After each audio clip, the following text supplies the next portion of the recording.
Good morning, dear students. Today we are going to start our next chapter of Geography Environment. So this is our first chapter of Geography Environment. Today this is the first part of this chapter.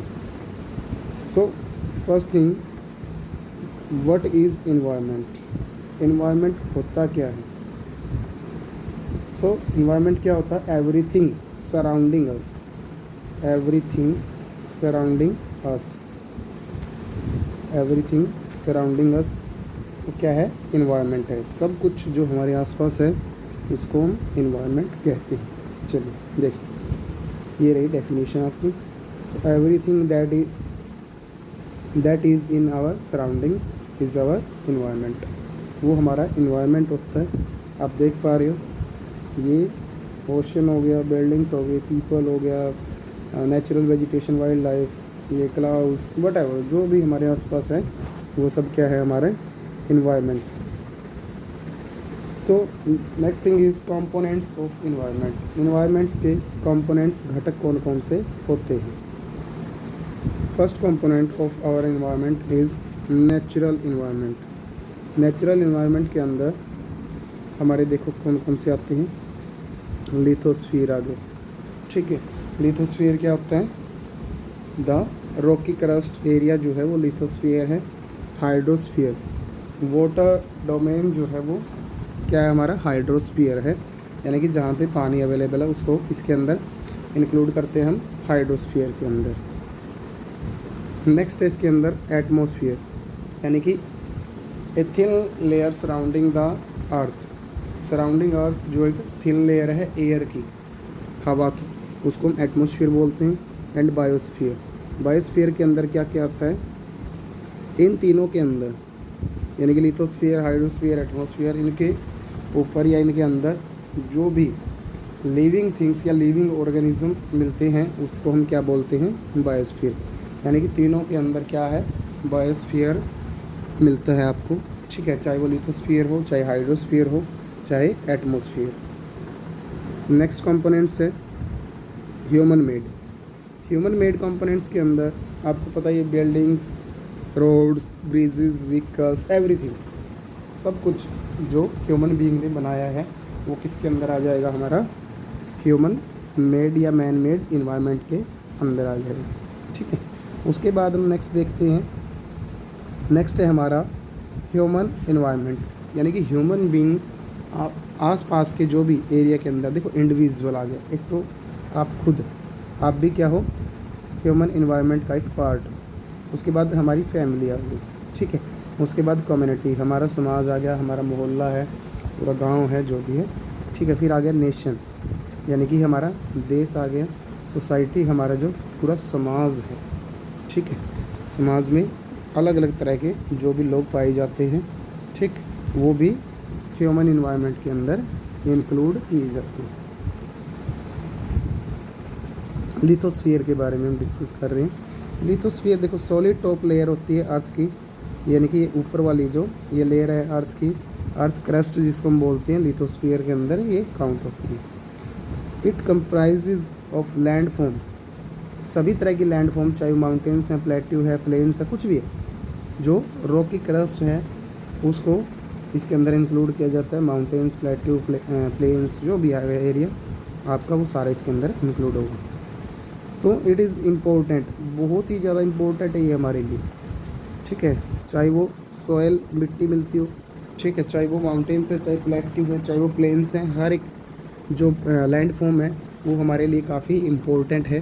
क्यों important है? क्योंकि human settlement, मानव की जो बस्तियां हैं, मनुष्य की जो बस्तियां हैं, वो इसके ऊपर है? लिथोस्फीयर के ऊपर है। Support the forest cover, forest भी कहाँ है? लिथोस्फीयर में। कंटेन्स द रिच सॉइल, यानी कि अच्छी जो मिट्टी है, अच्छी प्रकार की क्वालिटी वाली मिट्टी, वो भी लिथोस्फीयर का ही पार्ट है, ठीक है। जो किसके लिए है? भी ग्रोविंग क्रॉप्स, यानी कि फसलें उगाने के लिए काफ़ी इम्पोर्टेंट है हमारे लिए। प्रोवाइड्स मिनरल्स, प्लेट्यूज के अंदर मोस्टली जो है आपको बहुत सारे मिनरल्स मिलते हैं जो कि बहुत तरह की ह्यूमन एक्टिविटीज़ हैं जो उनके अंदर वो काम आते हैं। हर तरह का जो ह्यूमन डेवलपमेंट है, मिनरल्स उनमें एक इम्पोर्टेंट रोल प्ले करते हैं, ठीक है। मिनरल्स के बिना ये कह सकते हैं हम कुछ भी पॉसिबल नहीं है, ऐसा कह सकते हैं, क्योंकि ह्यूमन खुद जो है वो भी मिनरल्स के ऊपर डिपेंड है। अलग अलग तरह के जो मिनरल्स हैं वो भी ह्यूमन बॉडी के अंदर इंक्लूड होते हैं, पाए जाते हैं। आगे देखते हैं हाइड्रोस्फीयर की हम बात करें। हमने पढ़ा था कि वाटर डोमेन यानी कि पानी वाला जो एरिया है, चाहे वो रिवर है, चाहे वो पॉन्ड्स हैं, चाहे वो लेक है, चाहे ओशियन है, ठीक है, सभी तरह के किसके अंदर इंक्लूड होते हैं, ये हाइड्रोस्फीयर के अंदर इंक्लूड होते हैं। देखो जैसे रिवर, लेक्स, सीज, ओशंस, ठीक है, ये सब इसके अंदर लिविंग ऑर्गेनिज्म के लिए एसेंशियल है। पानी आपको पता है कोई भी लिविंग बींग्स है उसके लिए पानी काफ़ी ज़्यादा इम्पोर्टेंट है। पानी के बिना ये कह सकते हम कि किसी भी तरह की पॉसिबिलिटी नहीं है। अब जैसे अदर जो भी ये कह सकते हैं हम प्लेनेट के ऊपर हम लाइफ को क्या कर रहे हैं, सर्च कर रहे हैं कि लाइफ कहाँ पे पॉसिबल हो सकती है। तो मून के ऊपर, मार्स के ऊपर, अलग अलग ये कह सकते हैं हम प्लैनेट्स के ऊपर हमने क्या किया, डिस्कवरी कर रहे हैं, हम खोज कर रहे हैं। पहले हमारी क्या है कि वहाँ पे पानी मिल जाए, क्योंकि पानी मिल जाएगा तो बहुत सारी ये कह सकते हैं कि बेसिक जो प्रॉब्लम है उसका सॉल्यूशन मिल जाएगा। चलिए आगे देखते हैं atmosphere. Atmosphere is also very important for us. Atmosphere के अंदर ही क्या है, हमें ऑक्सीजन, जो अदर गैसेज हैं वो सारी इसके अंदर मिलती हैं। वाटर वेपर्स हैं, वाटर वेपर्स नहीं होंगे या फिर ये कह लो एटमॉस्फेयर नहीं होता तो रेनफॉल या फिर बारिश, रेन वगैरह जो है वो भी पॉसिबल नहीं थी।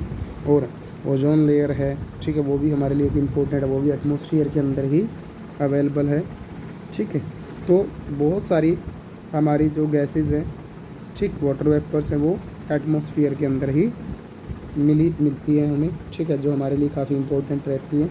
और एटमॉस्फेयर ही है जो वेदर और क्लाइमेट चेंज जो होते हैं उसके लिए रिस्पॉन्सिबल होता है। एटमॉस्फेयर के अंदर ही ये सारे जो भी फिनोमेना हैं, ठीक है, चाहे वाटर साइकिल का है या फिर क्लाइमेट के अंदर जो भी चेंजेस आते हैं उसके लिए एटमॉस्फेयर ही रिस्पॉन्सिबल होता है। आगे देखते हैं बायोस्फीयर। देखो बायोस्फीयर के बारे में हमने डिस्कस किया था कि सभी जगह, ठीक है, ये फॉरेस्ट के अंदर है, ये ओशन के अंदर है, ये अलग अलग तरह के क्या है लैंड फॉर्म्स हैं उनके अंदर है, ठीक, ये जो भी लिविंग ऑर्गेनिज्म मिलते हैं, चाहे वो ह्यूमन बीइंग है, चाहे वो वाइल्ड्स एनिमल्स हैं, चाहे वो बर्ड्स हैं, ठीक है, तो अलग अलग तरह के क्या मिलते हैं भाई, हमें जो जीव जंतु या एनिमल्स जो मिलते हैं वो बायोस्फीयर का पार्ट होते हैं, चाहे वो कहीं पे भी हो। अब किसके अंदर हो सकता है, लैंड, वाटर, एयर, ठीक है, ये सब तीनों जो लैंड, वाटर, एयर तीनों इंटरेक्ट जहाँ पे करते हैं, एक दूसरे को सपोर्ट करते हैं, वहाँ पे बायोस्फीयर अवेलेबल हो सकता है। जहाँ पे तीनों चीज़ मिलेंगी वहाँ पे जीवन संभव हो सकता है। तो तीनों चीज़ें ज़रूरी हैं। तो अर्थ के ऊपर ये लाइफ एग्जिस्ट है, इसीलिए अर्थ को क्या बोला जाता है, यूनिक प्लेनेट बोला जाता है, ठीक है, एक अद्भुत ग्रह बोला जाता है, अनोखा ग्रह बोला जाता है, क्योंकि अभी तक जो हमें पता लगा है उसमें सिर्फ अर्थ के ऊपर ही लाइफ पॉसिबल है। बाकी जो प्लैनेट्स हैं उनके ऊपर हमें अभी तक कोई भी किसी भी तरह की लाइफ नहीं मिली है, उसका पता नहीं चला। चलिए आगे देखिए इकोसिस्टम की बात कर रहे हैं। इकोसिस्टम के अंदर क्या क्या इंक्लूड होता है, देखो all plants, animal, human being depend on their immediate surrounding. यानी कि क्या कहता है इकोसिस्टम क्या है कि जो भी एनिमल्स हैं, चाहे प्लांट्स हैं, ह्यूमन बीइंग्स हैं, वो एक दूसरे के ऊपर डिपेंड करते हैं, इंटरडिपेंडेंट है, इसी को बोला जाता है इकोसिस्टम। यानी कि ये कह सकते हैं कि जैसे कि ह्यूमन बीइंग है, बिना प्लांट्स, बिना एनिमल्स जो है हम कुछ भी चीज़ें कह लो कि नहीं कर पाएंगे। बहुत सारी चीज़ों के अंदर ये हमारे लिए एक इम्पोर्टेंट रोल प्ले करते हैं, तो इसी को इकोसिस्टम बोलते हैं। Often they are also interdependent on each other, ठीक है, तो अपने सराउंडिंग के ऊपर डिपेंड होते हैं, एक दूसरे के ऊपर डिपेंड होते हैं। This relation between the living organism as well as relation between the organism and their surroundings form an ecosystem. यानी कि लिविंग ऑर्गेनिज्म का एक दूसरे के ऊपर डिपेंड होना या फिर जो नॉन लिविंग थिंग्स हैं उनके ऊपर डिपेंड होना, ये ही क्या कहलाता है, यही इकोसिस्टम कहलाता है, ठीक। ये इकोसिस्टम देख लो, ये दे रखा है। देखो सोलर, 1 मिनट,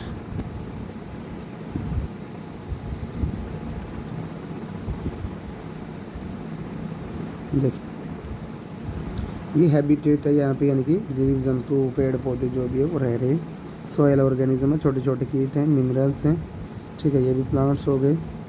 और सोलर एनर्जी कह लो सूर्य से, और ये मॉइस्चर्स, ठीक है, रेनफॉल कह लो, डिस्टर्बेंस, जो भी अलग अलग तरह की जो चीज़ें हमारे सराउंडिंग क्या होती हैं, एग्जिस्ट करती हैं, मिलती हैं, या कोई भी घटना जो घटती है हमारे आसपास, वो सब इकोसिस्टम का पार्ट होती है। नेक्स्ट है देखो human and human made environment. अब ह्यूमन इन्वायरमेंट और ह्यूमन मेड इन्वायरमेंट ये बहुत ही ज़्यादा इम्पोर्टेंट है, क्योंकि ह्यूमन जो है अपनी जो ज़रूरतें हैं आसपास के जो भी वस्तुएं, चाहे पेड़ पौधे हैं, एनिमल्स हैं, उनसे पूरी करता है। और साथ में ह्यूमन जो है, ह्यूमन दूसरे अदर जो कम्युनिटीज़ होती है, हमारी फैमिली है, कोई अदर इंडिविजुअल है, उसके ऊपर भी हम डिपेंड होते हैं। उनसे बहुत सारी हमारी चीज़ों की जो है क्या करते हैं, पूर्ति होती है, ठीक है, ज़रूरतें हमारी पूरी होती हैं। तो मैन मेड इन्वायरमेंट के अंदर आपको पता ही है, बिल्डिंग्स आ गई, और एक्टिविटीज़ हैं, ब्रिजेज़ हैं, रोड्स हैं, व्हीकल्स हैं, फैक्ट्रीज़ हैं, फार्म्स हैं, माइंस हैं। तो ये सब क्या है, ये ह्यूमन मेड इन्वायरमेंट का एक पार्ट है।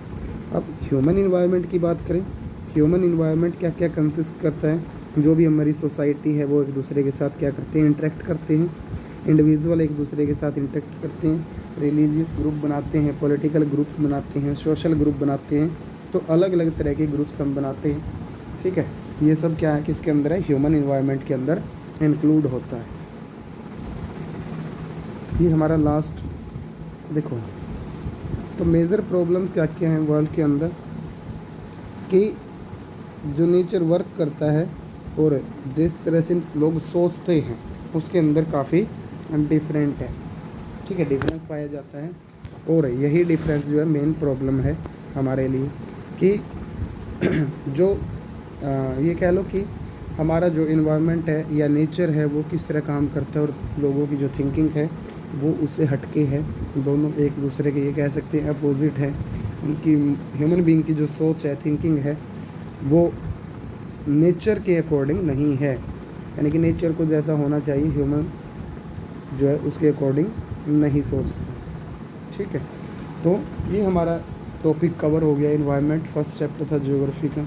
अगर इसके अंदर कोई भी आपको प्रॉब्लम आती है तो आप कमेंट करके या फिर मैसेज करके ऐप के अंदर आप पूछ सकते हो, कोई भी अपनी प्रॉब्लम हो बता सकते हो। उसके लिए डाउट क्लास हम एक दिन रख लेंगे। Thank you, have a nice day.